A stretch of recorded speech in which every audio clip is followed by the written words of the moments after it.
ॐ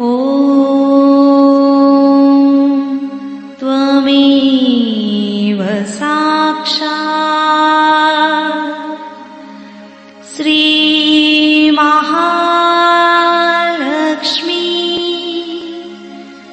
महासरस्वती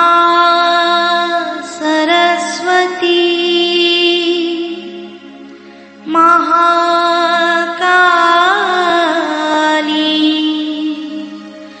त्रिगुणात्मिका कुण्डलिनी साक्षात् श्री आदिशक्ति माताजी श्री निर्मला देवी नमो नमः। ॐ त्वमेव साक्षात् श्री कल्की साक्षात् श्री आदिशक्ति माताजी श्री निर्मला देवी नमो नमः। ॐ त्वमेव साक्षात् श्री कल्की साक्षात् श्री सहस्रार स्वामिनी मोक्ष प्रदायिनी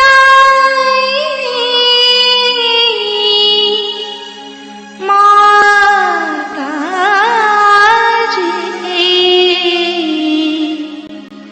श्री निर्मला देवी नमो नमः।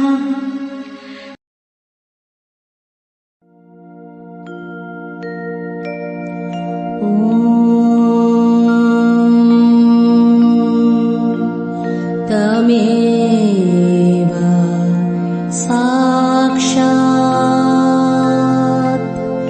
श्री गणेश साक्षात् श्री आदिशक्ति माताजी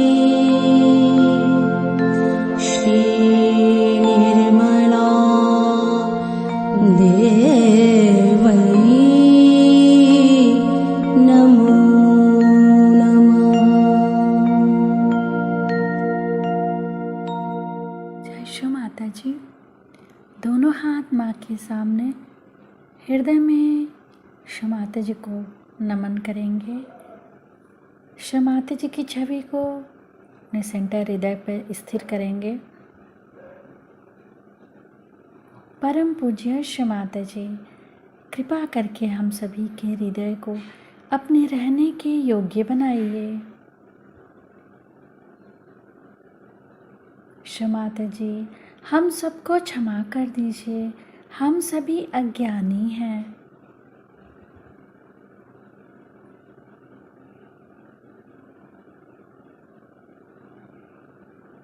श्री माता जी, हमारे इस हृदय को और पावन कीजिए ताकि आप यहाँ आ सकें।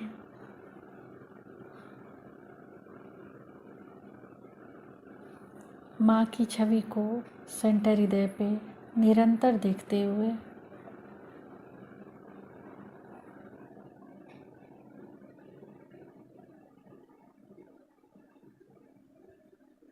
धीरे धीरे अपने संपूर्ण चित्त को दोनों हाथों को देखते हुए माँ से प्रार्थना, श्री माता जी कृपा करके हमारे दोनों हाथों की ओर देखिए।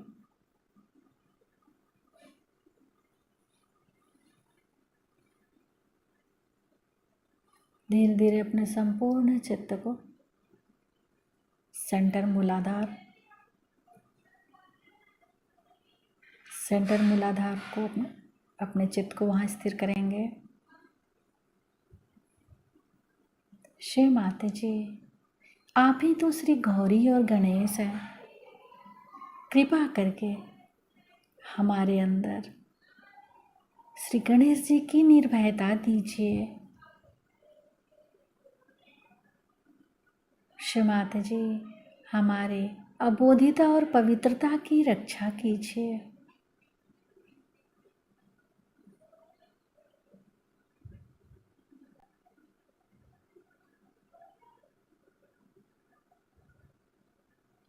धीरे धीरे अपने संपूर्ण चित्त को सेंटर स्वादिष्ठान,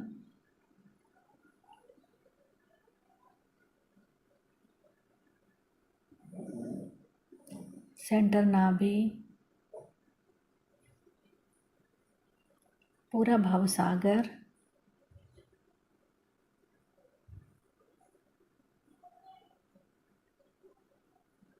सेंटर हृदय, सेंटर विशुद्धि, फ्रंट आज्ञा पर श्री निर्विचारिता मंत्र। ओम त्वमेव साक्षात् श्री निर्विचारिता साक्षात् श्री आदि शक्ति माता जी श्री निर्मला देव्यै नमो नमः।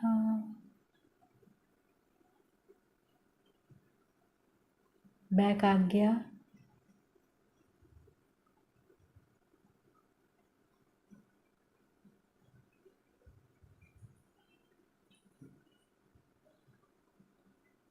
सहस्त्रार,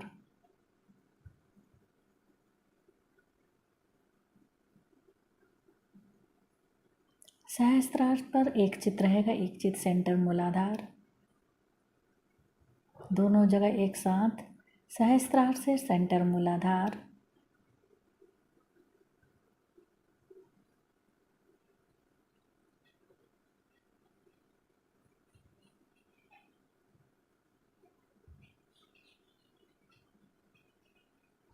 अब अपने संपूर्ण चित्त को सहस्त्रार पर रख के अमृतवाणी सुनेंगे। जिसको मक्स कहते हैं, दिमाग कहते हैं, वो त्रिकोणाकार है और उसके बीचों बीच जाने वाली शक्ति नीचे जाकर के हमारे रीढ़ की हड्डी के पीछे में जो त्रिकोणाकार अंश में जो अस्थि है उसमें जाके बैठ जाती है। इसी को हम कुंडलिनी कहते हैं, क्योंकि वो 3.5 वर्तुलों में रहती है, कॉइल्स में रहती है, कुंडों में रहती है। और जो 2 शक्तियां बाजू में मैंने दिखाई हुई हैं, ये भी उसी त्रिकोणाकार लोलक जैसे, प्रिज्म जैसे ब्रेन में से घुस करके और आपस में क्रॉस करके नीचे जाती।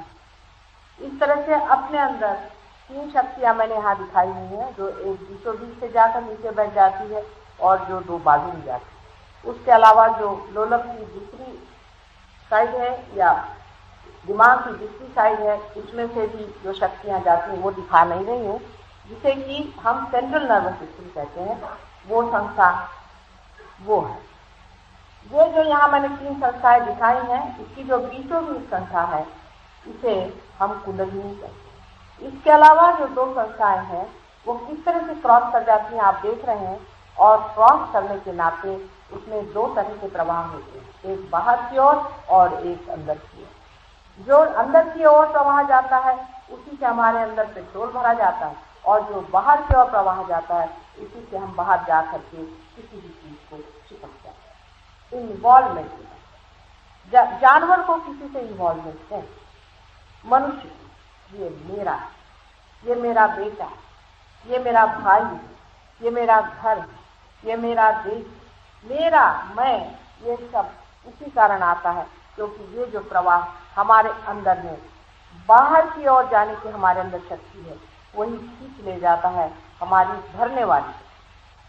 हम बाहर आसानी से चले जाते हैं, जैसे आप सबका चित्त मेरी ओर बहुत आसानी से है, किंतु अगर मैं सीधी बात कहूँ कि अपना चित्त आप अपनी ओर रखें, आप नहीं रखें।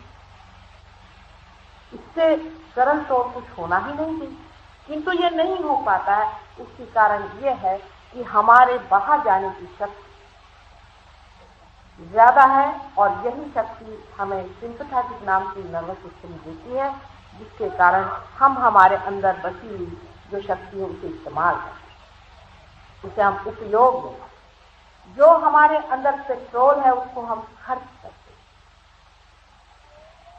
वही हमारी सिंपैथेटिक नर्वस सिस्टम है। और जो हमारे अंदर भरती है वो हमारी पैरासिम्पैथेटिक है, माने जो हमारे अंदर आती है और आकर के स्थित रहती। इन्हीं दो शक्तियों के कारण हमारे अंदर ईगो और सुपर ईगो नाम की दो चीजें प्रतिक्रिया रूप, रिएक्शन के रूप बन जाती हैं, और उससे हमारे मस्तिष्क के दोनों तरफ में इस तरह से पर्दा पड़ जाता है कि हम उस सर्वगामी सर्वव्यापी शक्ति से छूट जाते। ये कुंडलिनी जो कि हमारे अंदर नीचे रीढ़ की हड्डी में जाके बैठती है, अपने को 3.5 कुंडों में लपेटती है। उसका कारण क्या है वो भी शास्त्र विदित है, किंतु वो अभी मैं नहीं बताऊंगी। 3.5 कुंडों में लिपटी हुई ये कुंडलिनी एकदम से उसकी जो लंबाई है वो बढ़ जाती है, और उसी कारण उसके बीच में तार टूट जाता है। तार टूट जाने के कारण अपने यहाँ पर बीच की नाड़ी, जिसे हम सुषुम्ना नाड़ी कहते हैं, जिसे कुंडलिनी उतरती है, उसके अंदर एक पूरी सी गैप हो जाती, जगह बन जाती। ये जगह हमारे पेट में बाहर से भी अगर डॉक्टर लोग यहाँ बैठे हों तो जानते होंगे कि वेगस नर्व और ऑर्टिक प्लेक्सस में भी ऐसी ही जगह हमारे अंदर है गैप। यही भवसागर, यही आदिकाल में बनाया हुआ भवसागर है, जब पहले आदि कुंडलिनी बनाई गई, और उस आदि कुंडलिनी को बना करके ही परमात्मा ने सारी सृष्टि की, और उसी का संपूर्ण प्रतिबिंब मनुष्य, परमेश्वर के सारी कृति का प्रतिबिंब परमेश्वर। जैसे ही बच्चा जीव धारणा करता है, उसके हृदय में स्पंदन होता है, वैसे ही शिव ईश्वर, जिनकी कल मैंने बात करी थी, वे आपके हृदय में विराजमान होते हैं, और वो दिखाई देते हैं एक अंगूठे के जैसे। कोई घर दीप जल रहा है, कोई घर जोत जल रही, दिखाई देते हैं। आपको नहीं दिखाई देते हैं, लेकिन हमें दिखाई देते हैं। आपको भी दिखाई दे सकते हैं, माने ऐसा नहीं कि आपको नहीं दिखाई दे सकते। अगर आपके पास माइक्रोस्कोप है तो आप कोई चीज को देख पा रहे हैं, और जिनके पास नहीं है वो नहीं देख पा रहे हैं। इसका मतलब ये तो नहीं कि जिसके पास माइक्रोस्कोप है उसको दिखाई नहीं दे रहा। आप भी माइक्रोस्कोप पालें और उसे देखें और जानें। हृदय में बसा हुआ यही जीव, इसी को हम लोग जीवात्मा कहते हैं, जिसे सोल लोग कहते हैं, कि जब वो धारणा करता है पिंड की तो उसे लोग जीवात्मा। कुंडलिनी, ये मैंने आपसे कहा कि शक्ति और हृदय में बसा हुआ ईश्वर, मनुष्य के अंदर शिव और शक्ति दोनों ही बसे। इनका मिलन होना जरूरी है, नहीं तो मनुष्य तत्व में ब्रह्म तत्व की धारणा नहीं। हालांकि दोनों ही चीजें वहां पर, जैसे कि आपने अपने यहाँ गैस की लाइट देखी होंगी, मुझे बड़ी मजेदार लगती है कि उसके अंदर भी आपने देखा है छोटी सी जोत जलती रहती, और जब उसको पूरी तरह से आप खोल देते हैं तो गैस ऊपर से दौड़ जाती है, और गैस के कारण वहां लाइट दी जाती है। इसी तरह से मनुष्य में भी एनलाइटनमेंट जो आती है वो भी बिल्कुल इसी तत्व पे आती है कि पहले शिव की शक्ति हृदय में स्पंदित होती है, और शक्ति जो है, शक्ति आदि शक्ति जिसे कही, वो शिव स्वयं जो ईश्वर स्वरूप है, साक्षी स्वरूप है, हृदय में स्थित होते हैं, और जो शक्ति जो कार्यान्वित होती है वो कुंडलिनी स्वरूप हमारी माँ यहाँ त्रिकोणाकार स्थिति में बैठी है। इसका स्पंदन आदि हम आपको दिखा सकते। यहाँ तो सबको कन्विंस करते करते ही इतने साल मेरी तो समझ ही नहीं आता है कि इतनी बड़ी चीज के लिए इतनी ज्यादा सबसे लड़ाई झगड़ा लेने की क्या जरूरत। आखिर आप ही का कल्याण और मंगल ही तो हम चाह रहे हैं, और जिनका हो गया है उनसे तो ये बात पूछनी है। किंतु इसके लिए भी इतना लोगों के समझा करके आदमी पगला जाए। अगर मैं कल यहाँ एक हीरा रख दूं और आपसे कहूं कि देखिए यहाँ पर एक हीरा रखा हुआ, किसी को भी चाहे खरीद लेगा, कोई भी मुझसे नहीं झगड़ा करेगा, डिबेट नहीं करेगा, आर्ग्यूमेंट नहीं करेगा, लेकर पहले हीरा दौड़ने को आए। वो ये भी नहीं सोचेगा कि ये खरा है कि खोटा। और हीरे जैसे हजारों हीरे जिस शक्ति के द्वारा बने हैं, उस शक्ति के बारे में मुझे इतना संसार में समझाना पड़ता है। कभी कभी मुझे ऐसा लगता है क्या सारा जीवन ही ऐसा ही बीते? क्या ऐसे लोग होंगे ही नहीं इस संसार में जो इसको समझ सके? क्योंकि ये तो आम मांस देने की बात मैं कर रही हूँ, बहुतों को देने की मैं बात कर रही हूँ, 2-4 लोगों को नहीं, अनेकों को होने वाली बात है और हो रही है। लेकिन जो होते भी हैं वो भी आधे अधूरे, पूरी तरह से पाना नहीं चाहते। इसी कारण मुझे हालांकि नहीं कहना चाहिए कि आपको यश आया, लेकिन इतना यश नहीं आया जितना कि मैं कर पाऊं। हमारे बीच में बीचों बीच जो गैप है, बीचों बीच जो वॉइड है, ऐसी वॉइड पहले आदि शक्ति की हुई, और उसी वॉइड में हम जानते हैं कि नाभि पे ही माँ हमें अपना दान देती है, पहले अपना रक्त देती है माँ। उसी तरह से इस आदि शक्ति माँ ने की अपना रक्त इसी आदि मानव कहना चाहिए, या आदि मानव की जो कल्पना है उससे नाभि की पहले रखना। जैसे कि कोई हमें बड़ा भारी सा कारोबार तैयार करे तो हम क्या सोचते हैं, इसका एक चेयरमैन बना दे, इसका एक वाइस चेयरमैन बना दे, इसमें 2-4 सेक्रेटरीज हो जाए। इस तरह से हम अलग अलग जगह लोग बनाते। इसी तरह से आदि शक्ति ने भी मानव की रचना करने से पहले इस सब का विचार और पंचमहाभूत से तैयार की हुई। अब ये भी बड़ा भारी आख्यान है, उसे आप छोड़ दीजिए। जो हम आपको दिखा सकते हैं वही हम आपको बताएंगे। इस पंचमहाभूत से निर्माण की हुई शक्ति के लिए सबसे पहले कोई न कोई पालन करता है। उस पालन करते का अधिष्ठान करना जरूरी है। पालन करता पहले बनाने पर ही सृष्टि बनानी चाहिए। इसलिए यहाँ पर नाभि चक्र से श्री विष्णु की रचना, ये सत्य है। इसको मैं साइंटिफिकली प्रूव कर सकती हूँ। मैं कोई यहाँ हिंदू धर्म की या किसी भी धर्म की विशेषता लेकर नहीं आई। सभी धर्मों में अति विशेषता है, सिर्फ हमारे अंदर वो जीवंतता नहीं है जिसे हम पर। श्री विष्णु साक्षात नाभि पर अपने बसते हैं, क्योंकि जब हम कुंडलिनी की जागृति लोगों को देखते हैं और जब उनका नाभि चक्र गड़बड़ में रहता है, तब हम देखते हैं कि श्री विष्णु का नाम लेने से नाभि चक्र जो है खुलता है। लेकिन नाम रियलाइज आदमी को लेना चाहिए। नॉन रियलाइज आदमी तो उसी तरह का होता है जैसे कि आपका कनेक्शन तो लगा नहीं, आप टेलीफोन घुमा रहे हैं। जो रियलाइज आदमी किसी आदमी को जागृति देते वक्त ये देखे कि उसकी नाभि चक्र पे कुंडलिनी उठ नहीं रही है अपनी जगह से, तो वो श्री विष्णु का नाम है। और श्री विष्णु के नाम से कुंडलिनी वहां से उठ खड़ी है। श्री विष्णु की स्थापना में श्री लक्ष्मी जी में उनकी शक्ति है, हम लोग सब जानते हैं। ये बहुत अच्छा हिंदुस्तान में है कि ये सब बातें बचपन से हम अपनी दादी अम्मा और नानी अम्मा से सुनते आए। अब अगले जन्म के लिए तो मैं नहीं कह सकती कि यहाँ लोगों का क्या होगा, लेकिन आज जो हाल है उसमें अब भी ऐसे बहुत लोग हैं जो श्री विष्णु को तो जानते हैं। श्री विष्णु एक सिंबल के रूप में नहीं है जिसे कि हम सिंबल समझते हैं, सिंबल से कहीं अधिक है।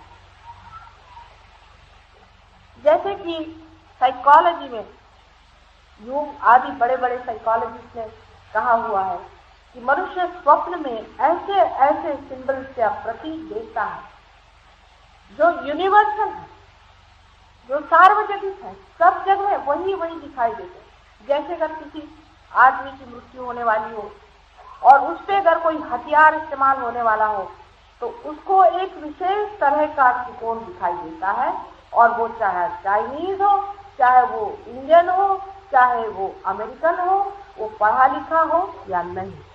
ऐसे हजारों उदाहरण उन्होंने दिए हैं और उस पर से निष्कर्ष निकाला कि कोई न कोई ऐसी शक्ति हमारे अंदर में है जिसको कि वो कहते हैं अनकॉन्शियस, यूनिवर्सल अनकॉन्शियस। ऐसी कोई न कोई शक्ति हमारे अंदर बसी हुई है कि जो इस तरह के प्रति बाहर की ओर है। ये जो शक्ति है, ये जो शक्ति हमारे अंदर इस तरह के प्रति फेंक रही है, वही शक्ति है जो हमारे अंदर इस तरह के प्रति जब हम गहरे में उतरते, जब आध्यात्म की गहरी पैठ पे बैठते हैं, तब इन्हें हम लोग देखते हैं। श्री विष्णु का स्थान हमारे नाभि चक्र पे है, और नाभि में श्री विष्णु जिस सागर पे लहरा रहे हैं वो प्रेम का सागर। श्री विष्णु के नाभि से कहा जाता है कि ब्रह्मदेव की उत्पत्ति है। सही बात, नाभि से ही कार्य होने का है, इसलिए नाभि से ही माँ ने श्री ब्रह्मदेव जिन्होंने सारी सृष्टि की रचना की है उनको निर्मित। इसमें कोई किसी धर्म विशेष की बात नहीं। मैं आपको बताऊं कि सारे ही धर्म हमारे इसी कुंडलिनी में बसे हैं, और हम बाहर का इंटीग्रेशन करना चाहिए, सब धर्मों को एक लाना चाहिए, ऐसी बेकार की बातें क्यों कर। हमारे अंदर ही हम इंटीग्रेटेड हैं, हमारे अंदर ही हम सब्लिमेटेड हैं। हम जरा अंदर झांकना तो देखें। जब सृष्टि की पहली पहली रचना हुई, सबसे पहले परमात्मा ने श्री गणेश की रचना, सबसे पहले उसका कारण गौरी जी ने, परमात्मा कहने से भी आदिशक्ति ने, सिर्फ उसके कोई बाप नहीं है, सिर्फ एक मां ही। जिन लोगों के हाथ से वाइब्रेशन जा रहे हैं वो जानते हैं कि जमीन पर भी वाइब्रेशन आते हैं, जहां छुए वहां वाइब्रेशन आते हैं। गौरी जी जो साक्षात आदिशक्ति का रूप है, उनके बदन में छुए हुए मैल से, मतलब जड़ तत्व से जो बने थे, तो ही श्री गणेश। श्री गणेश का होना बहुत आवश्यक है, क्योंकि श्री गणेश शिव के बालक, अनंत के बालक श्री गणेश, जो कि सिर्फ पवित्रता के अवतार, पवित्र ही उनका धर्म है, पवित्र ही उनका कर्म है, और वो पवित्र में ही जीते। ऐसे श्री गणेश की रचना सबसे प्रथम उन्होंने सबसे नीचे जो मैंने दिखाया है मूलाधार चक्र पे उनको माता ने, गौरी ने स्थापन, क्योंकि सारी सृष्टि व्यर्थ हो जाए जब पवित्रता संसार से छूट जाए। आज पवित्रता के पीछे लोग हाथ धोकर पड़े हैं।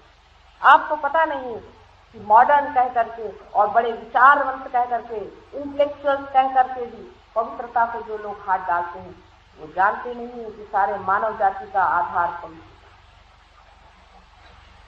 ये बात शायद बहुत लोगों को पसंद ना, उसकी मैं माफी चाहती हूँ, लेकिन जो सही बात वो यही है कि पवित्रता के सिवाय सारा संसार गिर जाता। इसीलिए पहले श्री गणेश की, श्री गणेश की रचना हमारे स्वादिष्ठान चक्र पे क्यों नहीं करी और हमारे नीचे मूलाधार चक्र पे क्यों करी, इसकी भी एक विशेष बात।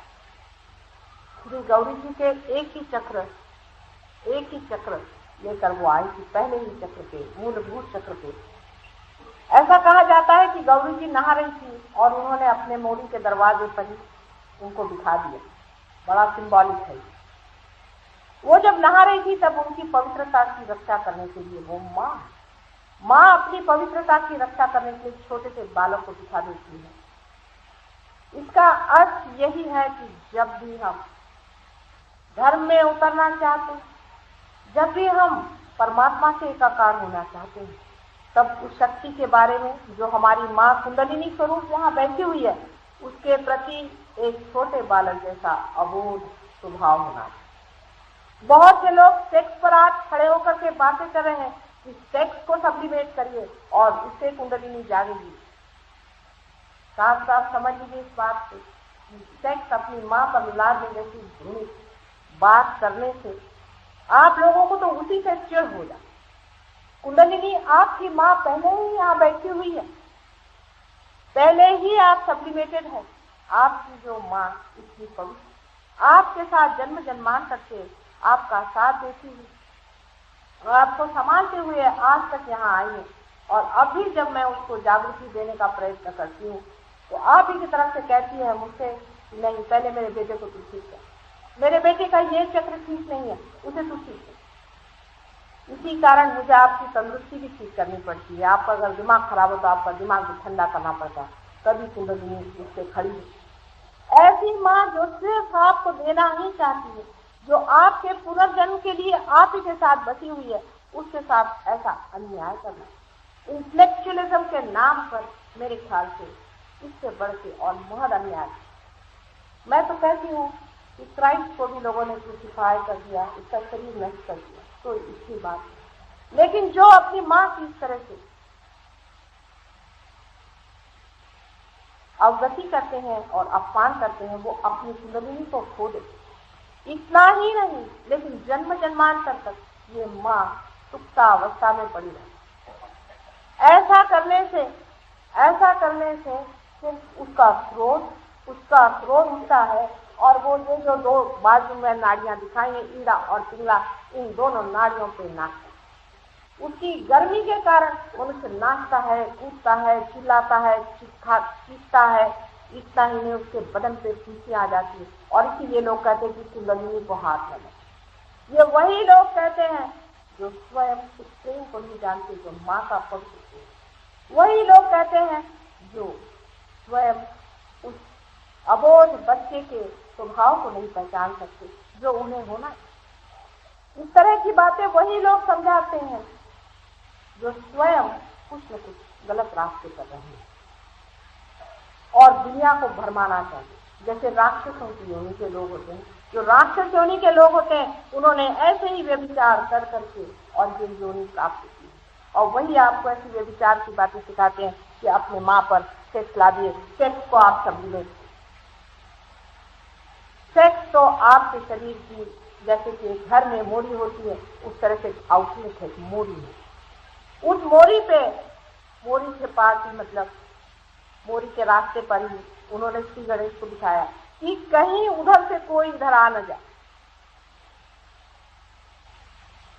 और लोग उल्टा काम करते हैं, सारे लोग ये उल्टा ही काम कर रहे हैं। और इसीलिए आप जहाँ जहाँ पढ़ते हैं ऐसे ऐसे कुंडलिनी जागृत होती है, इसका बड़ा बड़ा नाम दे रखा। अभी मेरे ध्यान में कितने ही लोग ऐसे आते हैं, मुझे कभी कभी बड़ा आश्चर्य होता है इनको ये कुंडलिनी जागृति किसने करा। अब वो कहते हैं हमारी कुंडलिनी जागृति, कहते हैं कि 5 बजे बराबर आपकी जागृति हुई। अब सोचना चाहिए कि भगवान के पास क्या घड़ी है कि वो 5 बजे आपकी जागृति करेंगे। ये तो कोई जीवंत चीज है जो स्पॉन्टेनियसली, सहज में ही आंख में जागृत होती है और प्लावित होती है। जैसे कि एक फूल है, वो फल हो जाता है। हम कभी ऐसा कह सकते हैं साहब ये फूल है, ये 5 बजे फल हो जाए, ऐसा कोई कह दे। इसी तरह की बात है कि हम कुंडलिनी 5 बजे आपकी जागृत कर दें। ये सब स्मशान की प्रेत सिद्ध आदि लोग होते हैं जिनके बारे में मैं कल बताऊं, लेकिन आज जो है वो मंगल की बातें कर। इस कुंडलिनी को उठाने से पहले श्री गणेश की आराधना करनी चाहिए, करते ही हैं और करना चाहिए। इसमें धर्म अधर्म की कोई बात नहीं। श्री गणेश कोई हिंदुओं का ठेका नहीं। हिंदू अपने को बहुत समझ रहे होंगे कि हम श्री गणेश के ठेकेदार हैं। अभी मैं वहाँ गई थी पूना में, तो वहाँ बहुत ब्राह्मणों ने मेरे विरोध किया और कहा कि इनको हम यहाँ भाषण नहीं देने देंगे, ब्राह्मण। तो मैंने कहा आप में से जो ब्राह्मण है मेरे सामने, मैं देखना चाहती कौन ब्राह्मण। सब आके यूं यूं यूं थर थर कांपने लगे। मैंने कहा क्या ये क्या? कहने आप शक्ति हैं क्यों ना? मैंने कहा अगर मैं शक्ति हूँ तो फिर मैं यहाँ भाषण दे सकती हूँ कि नहीं दे सकती? कहने लगे कि नहीं, हमें तो ये विश्वास नहीं था, पर हम बैठे। उसके बाद जब वो बाहर हो गए तो अब हंस हंस के बताते हैं कि कितने हम बेवकूफ। ब्राह्मण है कौन? जब तक आप दूसरे नहीं हो जाते, जब तक आप नीचे नहीं हो जाते, जब तक आपका कुछ से बर्थ नहीं होता, तब तक आप ब्राह्मण। ऐसे तेहरान में हम गए थे तो वहां भी मुल्लों और लोग आए और कहने ये काफिर है और इनको हम हर जगह बेकार नजर आते हैं सारे धर्म वालों, इनको इनकी बात से बच जाओ, ये तो नमाज पढ़ा रहे हैं सबको। हमने कहा हम नमाज ही पढ़ा रहे हैं, समझिए। कल हम मुसलमान, मैंने कहा मुसलमान का मतलब, मुसलमान का मतलब है जो फिर से पैदा हुए। आप हुए? कल हाँ हुए। हमने कहा बैठी तरह हमारे सामने नमाज पढ़, नमाज तो पढ़ा गया, उनकी हालत ऐसे ऐसे होने लगी। मैंने कहा यही आप मुसलमान हैं जो मेरे सामने 2 मिनट भी आप हाथ नहीं कर पाते, आपकी आंख भी बंद नहीं हो पाती, आप आंख बंद करते तो आपकी आंख भी लपक रही। चले आप तो जादू करें, मैंने कहा जादू करें मंत्र करें, आप अगर मुसलमानियत है तो आप रोक लीजिए। ऐसे ही धर्म के नाम पर कोई ठेका मारकर बैठ नहीं सकते, इसकी अथॉरिटी किसी को नहीं है। जब तक धर्म को जाना नहीं तभी तक किसी के झंडे लगाने से कोई नहीं। ये तो ऐसा ही हुआ कि हिंदुस्तान में कोई आके झंडा मार दे, सब मेरा हिंदुस्तान। हिंदुस्तानी की पहचान है, ऐसे ही धार्मिक आदमी की पहचान। एक बार अंग्रेज, अवसर तो वही बात है, लेकिन एक बार एक अंग्रेज ने मुझे चोट की कि हिंदुस्तानी की क्या पहचान है। हिंदुस्तानी बड़े अपने समझते हैं, वो कहले हिंदुस्तानियों की क्या पहचान। मैंने कहा बड़ी उसकी आसान पहचान है, हिंदुस्तानी पहचान है और एक अंग्रेज पहचाना तो बताती हूँ। कहले क्या पहचान? मैंने कहा एक हिंदुस्तानी की गले में आप हार पहना दीजिए, वो 1 मिनट में उतार दे। लेकिन अंग्रेज से आपने पहना तो दिन भर वो पहन के घूमेगा, रात को आपने खाने पे बुला तो फिर पहन के आएगा। ये हिंदुस्तानी की पहचान है। मैंने कहा ऐसे ही धार्मिक आदमी की भी पहचान है। बाहर से एक आधा आदमी आपको बहुत बुरा लगता हो, लेकिन धार्मिक आदमी जो धर्म में खड़ा हुआ अंदर होता है, बाहर नहीं होता। अंदर से जो धार्मिक होता है वो दूसरी बात है, और बाहर से जो लंपट और झूठ बात बोलने वाला और ढोंगी और भोंदू आदमी कभी भी धार्मिक नहीं। और इसी वजह से हमारा धर्म, सारे संसार का धर्म ही टूट गया, किसी को विश्वास नहीं रह गया। मैं हिंदू धर्म में जिसको कि आदि शंकराचार्य जैसे इतने महान बेटे ने इतना महान स्वरूप दिया था, जो कि स्वयं एक रियलाइज था, उसको कहाँ ले जाके गिरा दिया हमने। कहाँ मोहम्मद साहब और कहाँ उनका धर्म, कहाँ ईसा मसीह और कहाँ उनका धर्म। देखते नहीं बनता ये लोग कहाँ अंधे जैसे उल्टे ही चले जा रहे हैं। ये हमारी माँ कुंडलिनी यहाँ बैठी हुई है और इसीलिए श्री गणेश उनकी रक्षा कर रहे हैं, वहाँ बैठे हुए। लेकिन वो बालक बेचारे रक्षा कर रहे हैं, लेकिन आतताई उन पर जब आक्रमण करते हैं तो माँ अंदर से फुंकार करती है और उसी कारण सारे ही कुंडलिनी के दोष आते। उसके बाद नाभि चक्र में मैंने आपको बताया है कि श्री विष्णु की स्थापना है, और स्वादिष्ठान चक्र जो कि हमारे निर्मित के लिए बनाया गया है। जैसे हमारे औरतों का जो यूट्रस होता है वो और चक्र से कंट्रोल होता है, जिसे हम स्वादिष्ठान चक्र केंद्र से ही स्थापित करते हैं। जो कुछ भी हम भी निर्मित करते हैं वो सब स्वादिष्ठान चक्र, जो कि मैंने यहाँ 6 नंबर में दिखाया है, उसी से। जैसे कि कोई बड़ा भारी लेखक या कोई बड़ा भारी कवि, जो कुछ भी ओरिजिनल जो आदमी बनाता है वो सरस्वती की ही आराधना करके होता है। सरस्वती इसकी अधिष्ठात्री देवी, इसकी अधिष्ठात्री देवी सरस्वती है, इसलिए हमेशा गणेश के बाद हम लोग सरस्वती की पूजा करते हैं। और इन सब पूजा में और सब चीजों में कितना अर्थ है वही मैं सिद्ध करने के लिए आई। जिसको ये लोग आडंबर कहते हैं वो कितनी महान चीज है, लेकिन उसके अंदर का गहरा अर्थ, उसके अंदर की गहनता जिन्होंने समझी नहीं, जो साइंस के झंडे लगाकर घूम रहे हैं, उनको भी मैं दिखाना चाहती हूँ कि साइंस में इसका क्या है। बिल्कुल साइंस भी वहीं से आया हुआ है।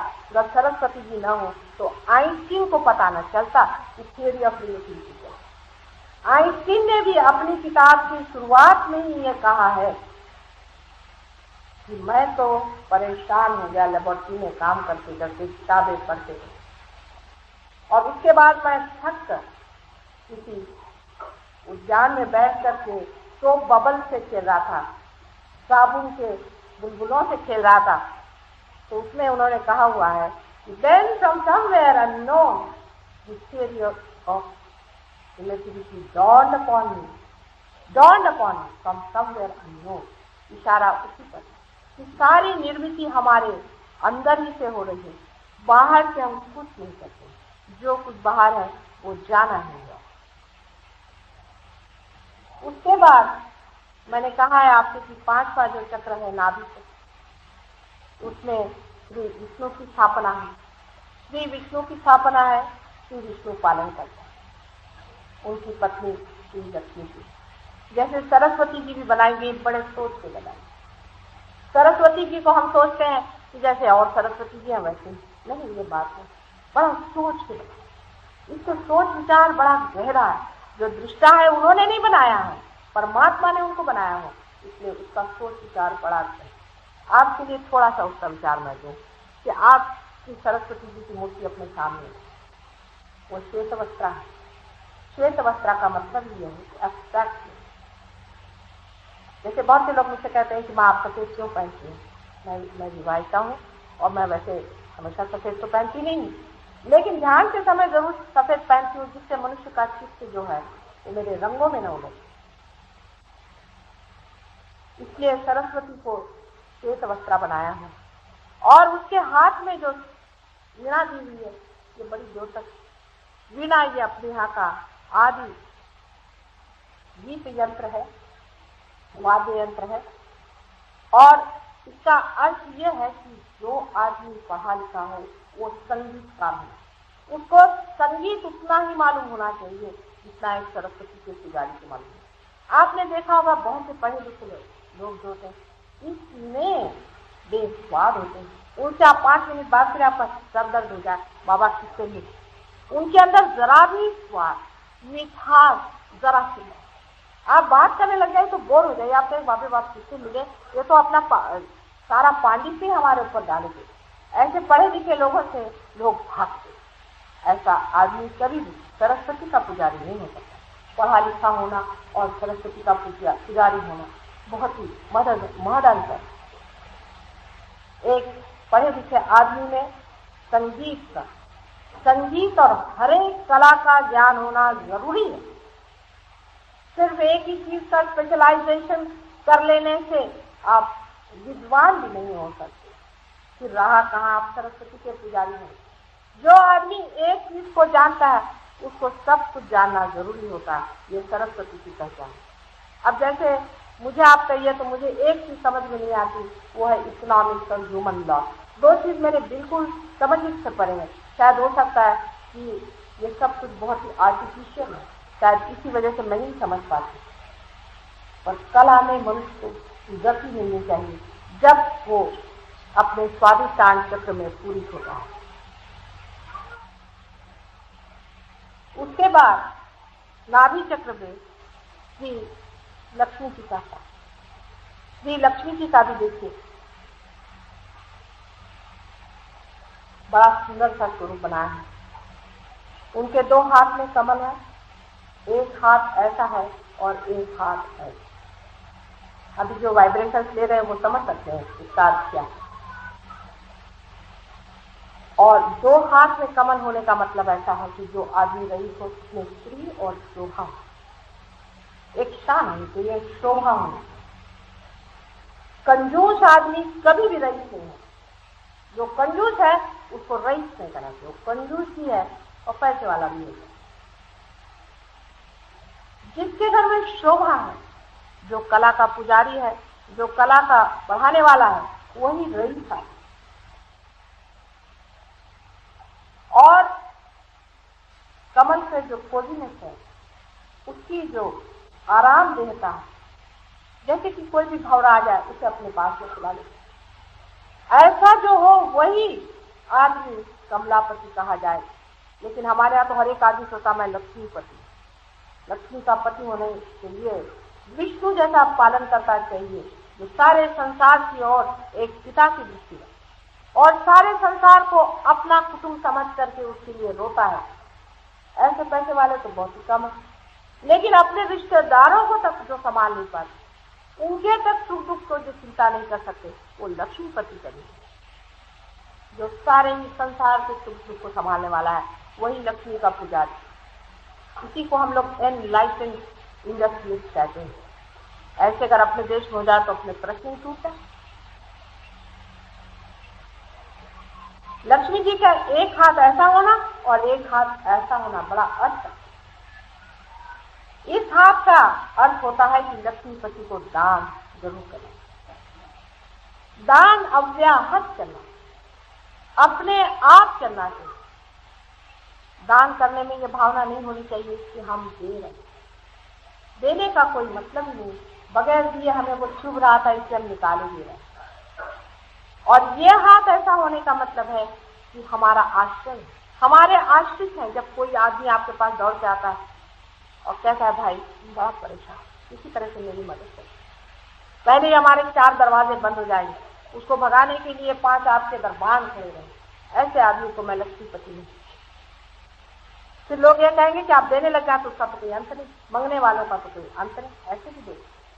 ऐसी बात नहीं, आपके दरवाजे जो आए उसको मोड़ना गलत बात। लेकिन आप शायद जानते नहीं हैं कि थोड़ा सा दिया हुआ कितना बड़ा हो जाता है, बहुत बड़ा हो जाता है। मैंने अपने छोटे से जीवन में, मेरे पति की कोई विशेष तनख्वाह नहीं है, मतलब ऐसे कोई बड़े रईस आदमी भी नहीं है, लेकिन मैंने देखा है कि जहां भी जिसको मदद हुई मैंने थोड़ा सा उनके लिए कर ही दिया, और वो 1000 गुना मेरे ऊपर बरसा है, मेरे फैमिली पे बरसा है, मेरे लोगों पर बरसा है और दुनिया पर। अपना देना कभी भी व्यर्थ नहीं है। एक उदाहरण की ये बात बताऊं, हम दिल्ली में रहते थे, तब एक शरणार्थी आई और मेरे पास आकर कहने लगी कि माँ, तो मेरे बच्चा होने वाला था और वो शब्द मुझे बड़ा प्यारा लगा। उन्होंने कहा माँ, हमारे पास कोई जगह नहीं, आपके पास इतना बड़ा घर है, हमें जगह दे दीजिए। मैं कहा हाँ आ जाओ रह जाओ। मेरे पति आए, वो घबरा गए, कहने तू तो इतनी भोली हो, किसी को भी घर में रख लियो, कल अगर कोई आफत आ जाए तो। मैंने आ जाए तो आ जाओ, अगर अपना बच्चा अपने घर में आ जाए तो आफत आ सकती, उसमें कौन सी बात। वो कहने भाई तुम्हारी तो बात हमारे समझ में आती नहीं। मैंने कहा अच्छा चलो भाई, बाहर का कमरा खाली पड़ा, उसमें रख दिया, कौन सी आफत आ जाए। अनजाने न जाने तुमने किसको दिया। उनका भी ठीक ठाक व्यवहारिक है, अब हम अव्यवहारिक हैं। व्यवहार हमें ज्यादा मालूम है तो आप समझ लीजिएगा। वो स्त्री हमारे घर में रही, उसके साथ बेचारी के साथ एक मुसलमान, और वो हिंदू स्त्री थी, उसके पति भी। अब वो मुसलमान उनके मित्र थे तो उनको भी भगा लिया था, अपने घर में रखा था। मैंने कहा चलो दोनों यहीं लो। फिर वहां पे दिल्ली में आफत हुई और सब लोग आ गए और कहने लगे कि घर में भी एक मुसलमान छिपा है, आपको मालूम है, नौकरों ने बताया। तो उन्होंने आकर मुझसे पूछा, मैं साफ झूठ बोली। मैंने कहा कि अगर आप मुझे विश्वास करते हैं, मेरा इतना कुंकू देख के पहले घबरा गए, तो यहाँ पर कोई मुसलमान नहीं, आप चले गए। वो चले गए। उसके बाद वो मुसलमान साहब से बहुत बड़ी शायर है, आज हिंदुस्तान के एक वो बहुत बड़े शायर और आज जीवित है। वो मुझको बहुत मानती है, अपने काव्यों में भी उन्होंने बहुत वर्णन किया है इस प्यार का। लेकिन वास्तविक मैं तो उनको कुछ भी नहीं जानती थी।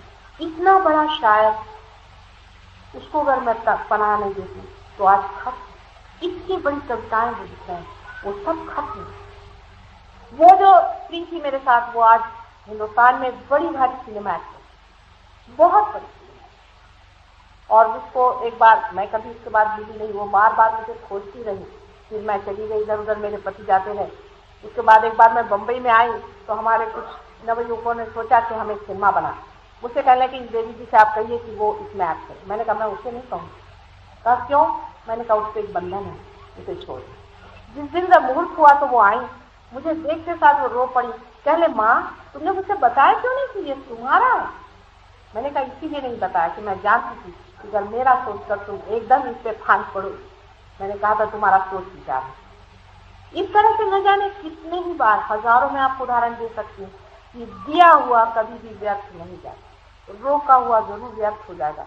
कल अगर आपके यहाँ पर क्या वो होता है ना, डिमोनेटाइजेशन, वो हो जाए तो गया। कल कुछ गड़बड़ हो गई तो गया। दीजिए, दोनों हाथों से दीजिए, घबराइए।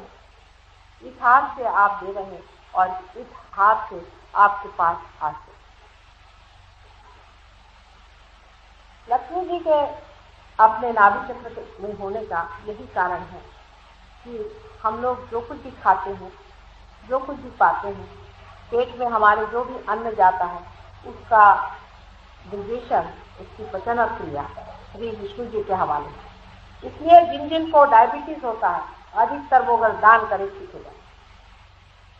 आपको आश्चर्य होगा कि डायबिटीज के लोगों के लिए मैं हमेशा कहती हूँ कि आप दान करें। दान से जो देते हैं वो मुड़कर अपने पास 1000 गुना आता है और मनुष्य के लिए बड़ा आशीर्वाद है। इसी तरह से पेट के जितने भी विकार हैं, सारे ही विकारों का इलाज श्री विष्णु करते हैं। श्री विष्णु का अवलंबन करने का मतलब ही ये है कि हमारे अंदर दानशीलता है। बड़ा होना, जो आदमी बड़ा हो जाता है उसको पेट की शिकायत कम है। ये कुछ है ऐसा, आपको दिखने में अजीब सा लगता है पर ऐसी बात है। आप करके देखिएगा, जिनको भी शिकायत पेट की हो, आज जाकर कहीं किसी को दान करते हैं, किसी का पेट भर के आया, आप देखिएगा कि आपका पेट है। ये शास्त्रोक्त बात है, क्योंकि हमने इसको बहुत बार आजमाया और लोगों ने भी आजमाया, इसका बड़ा फर्क पड़ जाता। उसके बाद हृदय चक्र में मैंने आपसे पहले ही कहा था कि शिव जी ईश्वर स्वरूप है। शिव जी का हमारे अंदर होना आवश्यक है, क्योंकि वही साक्षी, वही क्षेत्रज्ञ जिसे कहते हैं, वो सबके जानने वाले, वही साक्षी है। हमारे अंदर कोई न कोई एक ऐसा बैठा हुआ आप सबको प्रतीत होता है जो सब हमारा है। हम अगर झूठ बोलते हैं तो, सच बोलते हैं तो, अच्छे बोलते हैं तो, दान देते हैं तो, बड़े होते हैं तो, छोटे होते हैं तो, सब कुछ जानने वाला हमारे हृदय में साक्षी स्वरूप जो बैठे हैं, तो परम ईश्वर वही आत्मा स्वरूप हमारे हृदय में विराजमान। लेकिन हृदय चक्र तक पहुंचने से पहले जो मैंने बीच की गैप दिखाई है, यही सारा भवसागर है, जिसके बीचों बीच श्री विष्णु का स्थान और उसके ऊपर में ब्रह्मदेव बैठ करके सारी सृष्टि की निर्मित कर सारा भवसागर बनाया गया। अब ये भवसागर बनाने के बाद प्रश्न ये हुआ कि मनुष्य को किस तरह से पार किया। मनुष्य भी बन गया, अब इसको पार कैसे किया जाए, इस मनुष्य को पता कैसे हो, इसमें ब्रह्म तत्व कैसे आए, माने इसमें बैठे हुए शिव और शक्ति का मिलन कैसे हो, योग कैसे बने।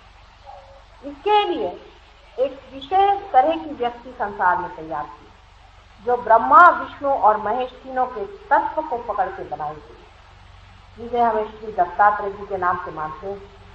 और श्री दत्तात्रेय जी कोई नहीं है, लेकिन आदि गुरु हैं और मेरे भी गुरु हैं। अनेक जन्मों ने उन्होंने मुझे सिखाया। श्री दत्तात्रेय जी के जन्म के बारे में सुनकर और उनके अनेक जन्मों के बारे में सुनकर आप लोग संबित हो जाए कि कितनी बड़ी भारी बात हम लोग भूल रहे हैं। श्री दत्तात्रेय जी के जन्म अनेक पहले तो हम कह सकते हैं कि उनका जन्म राजा जनक की दशा में हुआ, जब उनकी लड़की श्री सीता जी स्वयं साक्षात शक्ति थे। उसके बाद उनका जन्म मच्छिंद्रनाथ, झोरास्टर और मोहम्मद साहब, जिनको कि हम सोचते हैं कि बिल्कुल ही दूसरे तरह के आदमी थे, वो हर तरह से प्रयत्न किया था। पहले तो संसार में श्री दत्त आदि लोगों ने ये सिखलाया कि इस तरह के अलग अलग हमारे अंदर में प्रतीक स्वरूप इतनी चीजें हैं। वो करते साथ लोग उसी प्रतीक को पकड़ गए, मूर्ति पूजा में फंस गए। उनका मतलब ये था कि इस मूर्ति से परे शक्ति को पहचाने, इसलिए पहले मूर्ति की बात की। जैसे कि फूल होता है, फूल में बैठे हुए शहद के लिए फूल की बात पहले उन्होंने की कि जिससे लोग शहद से, लेकिन लोग उसी फूल पर चिपक गए, तो फिर ऐसे उन्होंने अवतार लिए जिसमें उन्होंने शहद की बात की, जिसमें उन्होंने एब्स्ट्रैक्ट गॉड की बात, उसमें उन्होंने पुनर्जन्म की बात जानबूझ के नहीं की, क्योंकि पुनर्जन्म की बात अब भी सब लोग उसे पूछे, पता कि हमारा पहला जन्म बताए। जो मरा गया जन्म है उसको क्यों जाना चाहते हैं? आज का ही जन्म ठीक है, इसी से पार हो जाइए। उसमें क्या विशेषता है? आप राजा थे या महाराजा थे या भिखारी थे, इससे क्या अंतर नहीं है। इसीलिए उन्होंने इस पर बात नहीं। मोहम्मद साहब भी उसी दत्तात्रेय के अवतार हैं और उसी के अवतार राजा जनक थे और उसी के अवतार नानक थे, जिनकी बहन नानकी थी, वो भी वही श्री आदिशक्ति, वही सीता जी।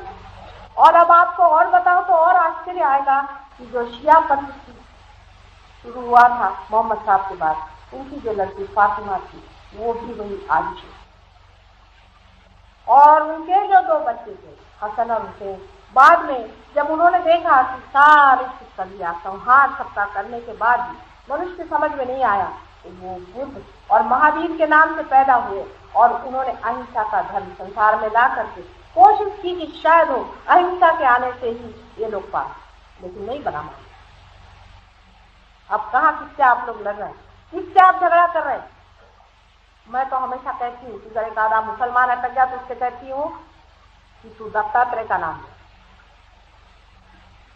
और अगर कोई हिंदू अटक गया तो उससे मैं कहती हूँ मोहम्मद साहब का नाम ले। आपको पता नहीं जो आज बड़े भारी हिंदू बने पहले जन्म में मुसलमान है। मैं जब ईरान में गई तो वहां देखती हूँ कि ध्यान में बैठे हुए लोग घंटा चला रहे और तिलक दे रहे और आरती कर रहे, क्योंकि जो एक स्थिर से बहुत रहता है, एक अतिशयता पे रहता है, वो दूसरी अतिशय जाता है, पेंडुलम से। धर्म तो बीचों बीच, ना आप हिंदू ना मुसलमान, तब तो हमारे पेटी में घुसा हुआ है। आप देख रहे हैं कि आप जब मेरे और हाथ करते हैं ध्यान में, आज सवेरे बहुतों ने ऐसा हाथ किया था और अभी भी आप लोग करें, फायदा रहेगा। ये नमाज का धर्म, लेकिन क्या मुसलमान जानते हैं कि क्या चीज है, या हिंदू जानते हैं क्या चीज? और सर पे हाथ रखने की चीज क्रिश्चियंस में आप जानते हैं कि बैप्टाइज जब करते हैं तब सर पे ही उनके पानी डालते, सहस्त्रार से पानी डालते।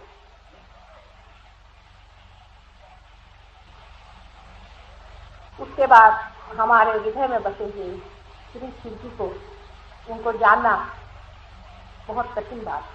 वो अत्यंत भोले हैं, माने ये है कि वो सिर्फ देने वाले, वो सिर्फ देखते रहते हैं, सुपरवाइजर, वो शक्ति का सारा खेल देखते रहते हैं। लेकिन जब कुंडलिनी उठ करके हृदय चक्र से ऊपर चली जाती है, हृदय में है, हृदय चक्र में नहीं। मैंने सुना कि कोई बड़े भारी लेखक है, उन्होंने कहा है कि हृदय यहाँ पे होता है।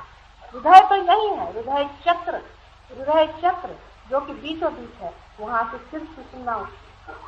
उसका कारण कि शक्ति अलग ही रहती है, जब तक वो ऊपर तक ब्रेन की ये जो प्लेट है जिसको मूर्धा कहते हैं वहां तक नहीं पहुंचती, तब तक शक्ति जो है अकेले है।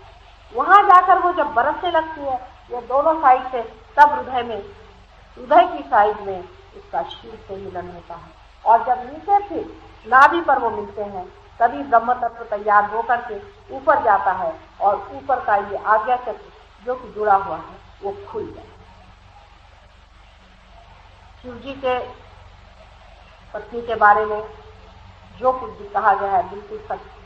देवी महात्म्य आप पढ़े, उसमें का एक भी अक्षर गलत है। मार्कंडेय स्वामी भी बहुत बड़े दृष्टा थे, उनका भी एक भी अक्षर पूर्ण नहीं है, झूठ नहीं है, एक भी अक्षर बिगड़ा हुआ। मुझे तो कभी कभी आश्चर्य लगता है कि मनुष्य ने कहाँ तक से और कैसे देखा इस बारीकी से। आप तो कहते हैं कि सब माया है, और माया होते भी ना माया को पहचाना, ये भी मनुष्य की कमाल। लेकिन मार्कंडेय स्वामी का नाम भी देश में किसे सुना।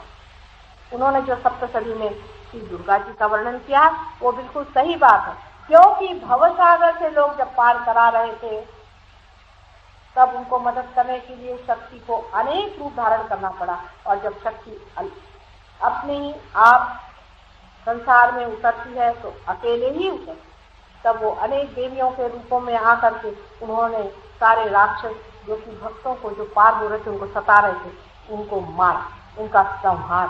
लेकिन कोई फायदा नहीं, संहार किया, फिर से आकर के जिंदा हो गए, कलयुग में सारे फैले, वो फिर से आ गए हैं। लेकिन उस वक्त में भक्त को संभालना ही चाहिए। उस वक्त में पार करने की बात कहाँ, वहां तो सब ऐसी हालत थी कि शरीर तक मनुष्य का दुख है, शरीर की तक तो वहां कोई बात नहीं थी कि ये शरीर ही बच जाएगा, इसलिए उनका संहार किया गया। वही जो देवी है जिसको कि हम आदि शक्ति के नाम, भगवती के नाम से जानते हैं, उन्होंने ही शिव जी की पत्नी बन करके उस समय बहुत लोगों का संहार।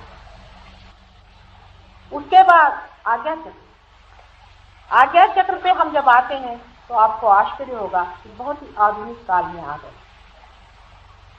मोहम्मद साहब से पहले ही, थोड़े दिन पहले ही ईसा मसीह का जन्म। ईसा मसीह साक्षात प्रणव स्वरूप, साक्षात प्रणव है। आप सोच लें कि गणेश जी जो है वही ईसा मसीह।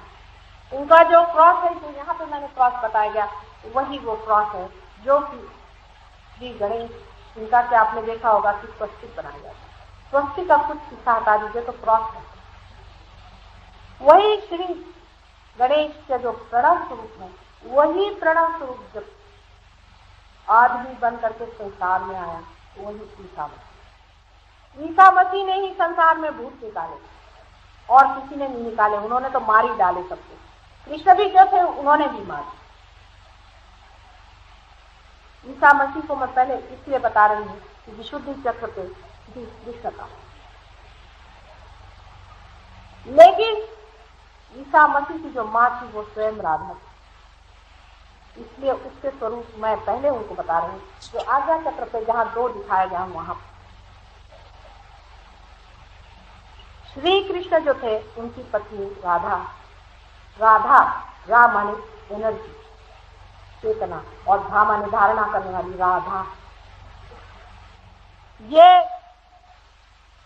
विशुद्धि चक्र पे कार्य करती है।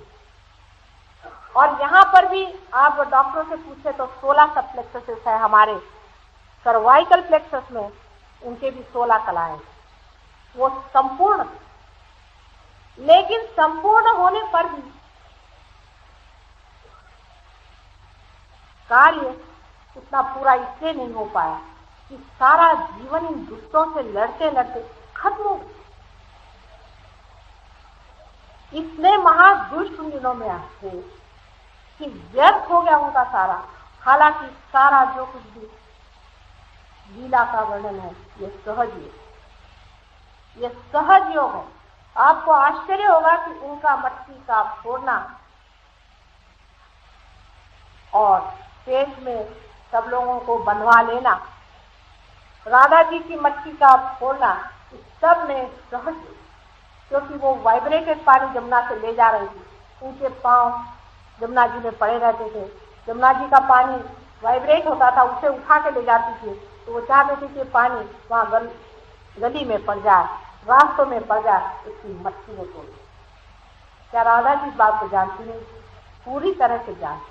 लेकिन उस वक्त इस तरह से अगर हॉल होते और लोगों से बात की जाती कि भाई तुम लोग ध्यान में जाओ, लोग कहते क्या पागल हो गए, हम तो घर गृहस्थी के आदमी, हम कहाँ ध्यान में जाए। असल में सहज योग घर गृहस्थी के ही आदमियों में हो सकता है, इन सन्यासियों में और इनमें नहीं होता। इसीलिए श्री कृष्ण ने सहज योग की प्रयोग के लिए साधारण गोपियां, साधारण तरह के रहने वाले लोगों को ही चुना।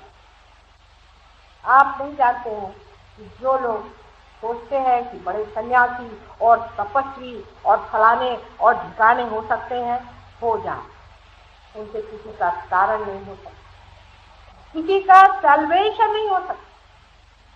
हाँ, ये जरूर है कि एक बड़ा भारी योगी, बड़ा भारी तपस्वी हो गया तो वो किसी को अगर भस्म करना चाहे तो भस्म कर सकता, किसी को आंख खोले तो भस्म हो गए। आपने भगीरथ प्रयत्न को पढ़ा है कि भगीरथ प्रयत्न में बताया गया बेचारे उस भगीरथ के बाप दादाओं को उससे भस्म कर। ये भी कोई बड़ी भारी चीज है कि जिसको देखो उसको आप भस्म किए दे रहे। ऐसे ही पातिव्रत के आदि जो सावित्री की शक्तियां हैं, जो सावित्री की बात करते हैं, गायत्री की बात करते हैं, ध्यान रखिए कि वो लोग अंदर से कभी भी शांत और तृप्त और प्रेममय नहीं हो सकते। हाँ, वो तेजस्वी हो सकते हैं, प्रखर हो सकते हैं, क्योंकि चंद्र नारी जिसको मैंने यहाँ दिखाया इस साइड में, इस पर देखा, उस तेजस्विता को पाकर करना भी क्या है। आज इसको भस्म किया, कल फिर वो अपने को भस्म करेगा। जितने भी साधु और बड़े बड़े अपने को समझते हैं कि हमने इस तत्व को पा लिया, उस तत्व को पाला, वो यही जानते हैं कि प्रेम तत्व को उन्होंने पाया नहीं, बाकी सारे तत्वों को पाया। और ऐसे ही बड़ी बड़ी पतिव्रताएं, भगवान बचाए रखे उन लोगों से जिन्होंने कि सावित्री की शक्ति को अपने अंदर में समा लिया था। उन्होंने कौन सा बड़ा भारी कारण कार्य किया? मेरे कृष्ण को तक तो उन्होंने श्राप देकर के खत्म कर, जिन्होंने उसको तक नहीं पहचाना, ऐसी पतिव्रताएं किस काम? बहुत ही सेल्फिश है सारी। इसलिए कोई ऐसी बात नहीं जो सारे समाज के लिए, सारे संसार के लिए करुणामय। विचार करें आप। इसलिए जो जो लोग मीरा नारी पर काम करते हैं, वो भी वही है, और जो पिंगला नाड़ी जो कि दूसरी नाड़ी बताई गई है उस पर काम करते हैं वो भी वही। यानी जो बहुत एब्स्टिनेंस करते हैं, माने संन्यास लो, ये लो वो लो, ये लोग भी वही हैं। और जो लोग ये कहते हैं नहीं ये भी खाओ वो भी खाओ, मद्य खाओ पियो, वो भी वही। इधर वो भूत योनि लाते और इधर ये तेजस्वी योनि लाते। दोनों से देश का, आपके विश्व का कुछ भी संकट दूर नहीं हो सकता, न ही इसमें प्रेम स्तुति आ सकती है, न ही हमारे अंदर तारण करने वाला जरूरी था। इसीलिए वहां पर कृष्ण की स्थापना हुई, जो राधा जी का। आपको आश्चर्य होगा कि मेरी स्वयं राधा, वो भी कारण, वो भी एक बड़ा भारी कारण। सीता जी जो कि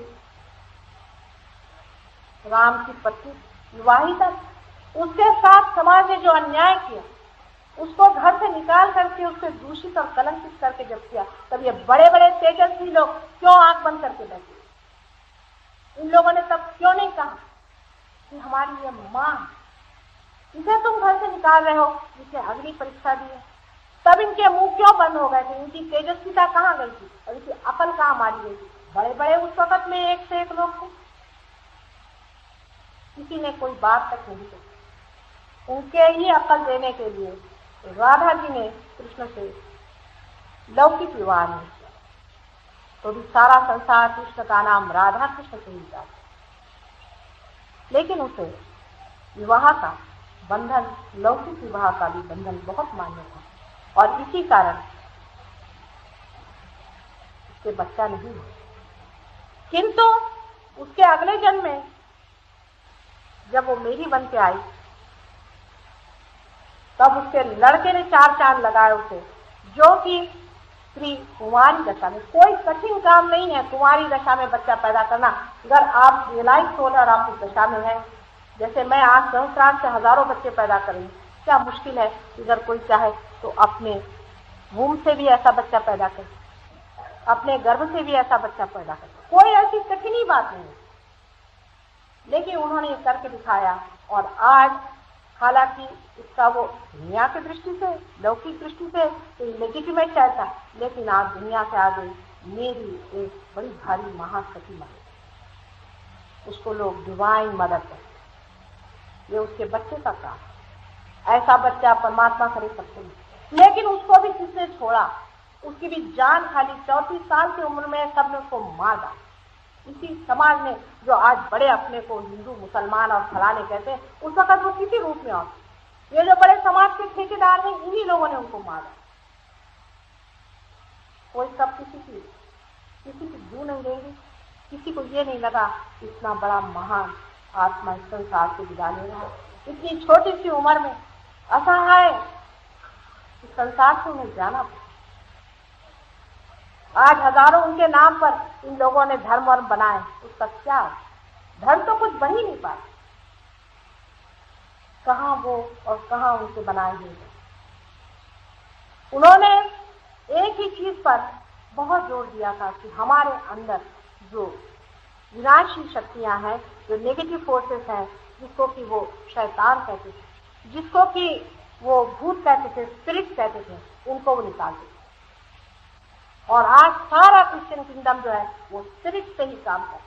शर्म की बात है कि जिस चीज को उसने हमेशा ही मना किया, वही चीज हम बार बार करें। जैसे मोहम्मद साहब ने हमेशा यही कहा कि बाबा कम से कम शराब मत पियो, तो मुसलमान जितना शराब पीते हैं उस पर कविता लिखते और संसार में कहीं आपको नहीं मिलेगा।